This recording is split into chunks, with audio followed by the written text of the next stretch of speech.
የኔ ጌታ ወድሃለው ባንተ ብርታት ሰው ሆኛለው በከበረው ሰረገላ ያሰበኝም የለም ካንተ ሌላ የኔ ጌታ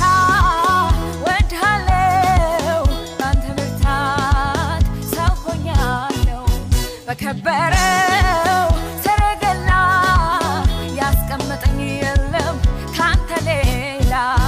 በማለጃ ትፈልግ እጅ መንሻ ለምሕረት የለ ጨረሻ እንዳወደኸኝ ነው ወጋየሁት በከፍታ ስፍራ የወጣሁት በማለጃ ትፈልግ እጅ መንሻ ለምሕረት የለ ጨረሻ እንዳወደኸኝ ነው ወጋየሁት በከፍታ ስፍራ የወጣሁት የኔ ጌታ ወድሃለው